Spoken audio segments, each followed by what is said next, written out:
Bonsoir la famille, c'est Taman aka Monsieur X comme vous le savez. Dans la vidéo précédente, nous avons eu à parler des variables et on a aussi brièvement parlé de la fonction type qui nous révèle la classe de la variable qu'on a eu à créer. Il est à savoir qu'une variable, comme on l'a dit dans la vidéo précédente, doit avoir un nom et le nom de la variable doit refléter le contenu et la variable prend son type par rapport à la valeur qu'elle contient. D'où on a eu à parler de quelques types natifs tels que les int, integer pour les valeurs numériques, les floats pour les valeurs numériques à virgule, donc les décimales, et les booles pour les valeurs logiques, vrai, faux, 0 ou 1. Pour aujourd'hui, nous allons parler de trois notions qui sont assez liées. Il y a les types qui nous permettent de vérifier quel est le type de la variable, il y a la conversion de type et la concaténation. Si vous avez remarqué, j'ai créé un petit dossier ici que j'ai dénommé Python les bases. Je peux ouvrir avec code. Voilà. J'ai ouvert mon dossier et il y a un seul fichier à l'intérieur, type, conversion et concaténation. Un coup de CTRL B pour réduire, pour nous faire un peu plus d'espace. Et il y a un petit texte sur l'écran pour m'éviter d'écrire encore assez de texte au niveau du montage. S'il faudrait peut-être que voilà la batterie qui dit qu'il ne peut pas être chargée, bon, ça on peut faire avec. En termes d'une variable, première chose, avoir un nom. Le nom d'une variable n'est pas débuté par une valeur numérique. Les espaces sont remplacés par le signe underscore ou soit passé par du camel case, mais ça, on verra ça un peu plus tard. Pour aujourd'hui, nous allons plus parler d'une notion de type, conversion et concaténation. Pour parler de type, il faut juste utiliser pardonnez-moi, la fonction type. Et cet espace-là, toute cette zone-là, c'est là où on doit mettre les paramètres et. Les paramètres attendus dans cet espace-là, c'est le nom d'une variable. Merci beaucoup pour le nouvel an. C'est le nom d'une variable. Et cette fonction nous permet juste de déterminer, soit de nous montrer quelle est la classe ou soit le type de cette variable. Sans plus tarder, on peut procéder par créer une variable appelée nom. Voilà, j'écris n'importe quoi. Seigneur Youssef. Là, c'est pas mon jour de chance. Voilà, c'est aussi un nom à problème, Macambo. Ici, on met la variable nom dans type. Et lorsque nous étions sur le IDLE, on devait directement avoir le résultat. Mais là, comme que nous sommes sur un éditeur de code, on doit compiler. Et là, pour avoir le résultat affiché, on doit faire un coup de print. C'est la fonction qui nous sert juste à afficher. Print type de notre variable nom. Donc là, on demande l'affichage print du type de cette variable mise en paramètre. Et on compile. On a bien str. Parce que souvenez-vous, lorsqu'on écrit des chaînes de caractères ou des strings qui est abrégé par str, on met toujours les entrecôtes. Si on met par exemple pi égale 3.14 et qu'on demande le type de pi, on recompile.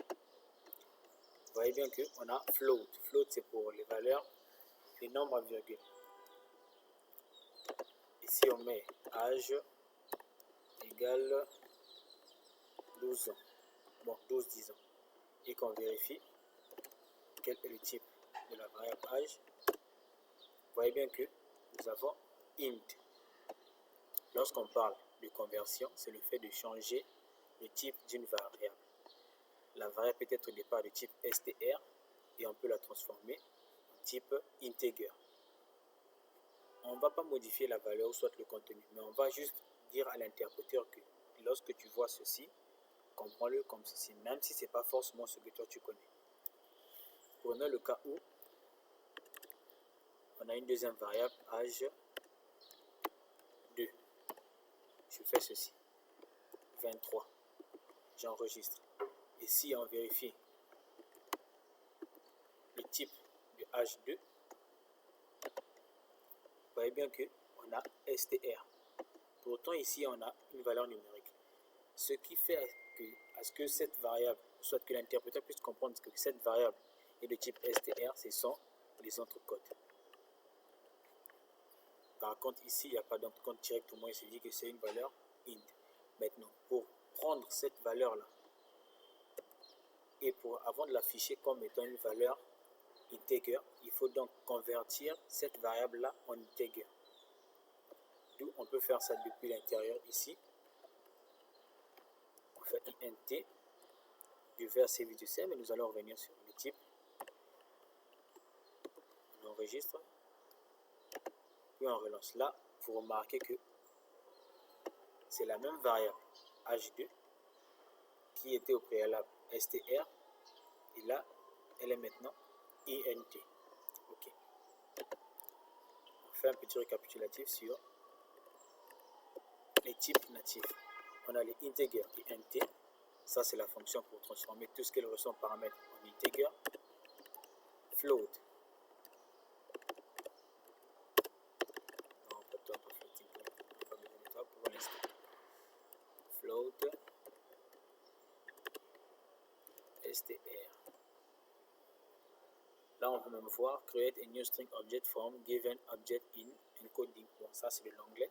Ça fait tout simplement dire que tout ce qu'elle va recevoir ici en paramètres sera interprété comme étant une chaîne de caractères. Ici, tout ce qu'il recevra ici sera interprété comme étant un nombre virgule.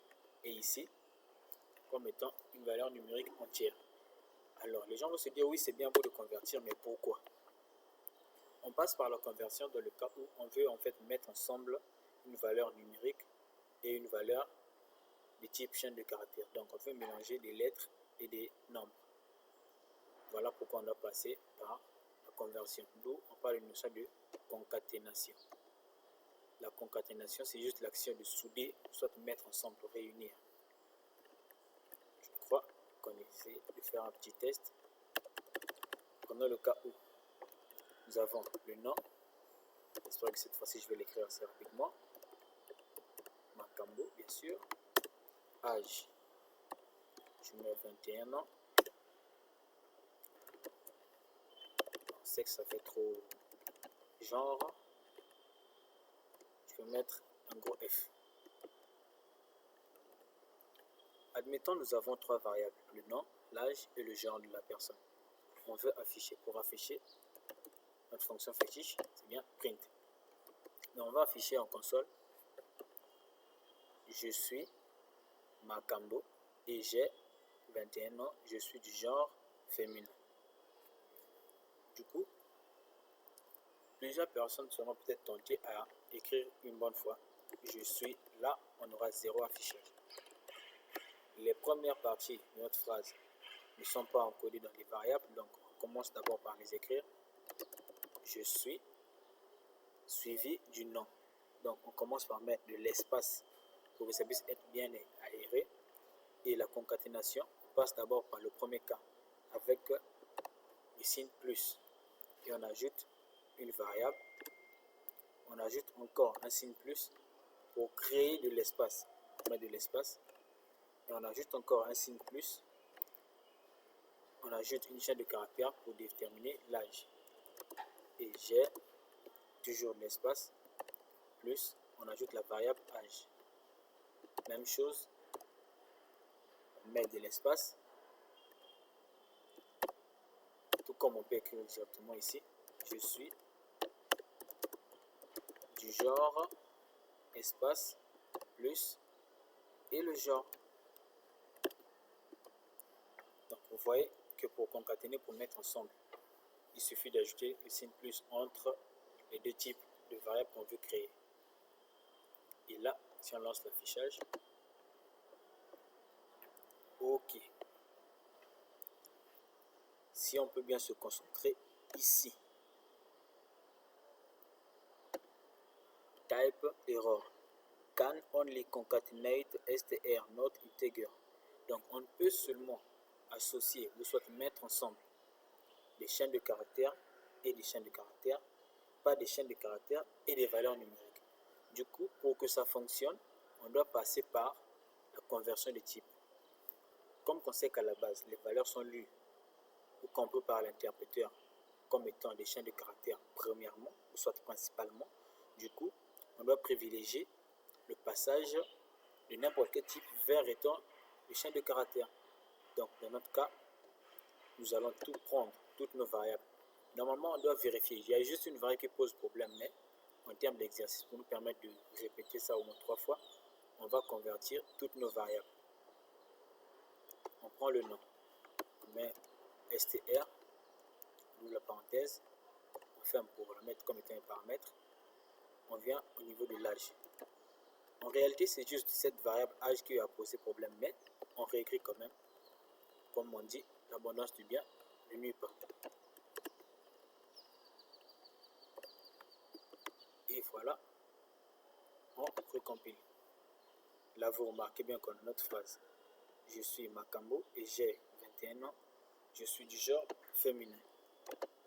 Lorsque je vous ai dit qu'il suffisait juste de changer le type d'une seule variable et ça allait fonctionner, je sais qu'il y a plusieurs personnes qui sont assez téméraires, un peu comme moi-même, bien sûr. On peut s'appeler ça. Ça aussi, ça peut partir. Puis on enregistre. Les deux si, genre et nom, ne posent pas problème. Pourquoi? Parce que ce sont déjà des types str. C'est âge qui est de type int qui a dû poser problème. Du coup, on a dû à parser ou soit convertir les integers comme étant des chaînes de caractères. Si on relance, on a bien notre phrase. Donc, nous avons vu comment vérifier le type avec la fonction type, comment convertir ou changer le type avec leur classe définie, int, float et str. Et ensuite, nous avons vu la concaténation. On te dit que pour faire la concaténation, voilà, je tape encore les tabulations. Concaténation, il suffit d'utiliser le signe plus.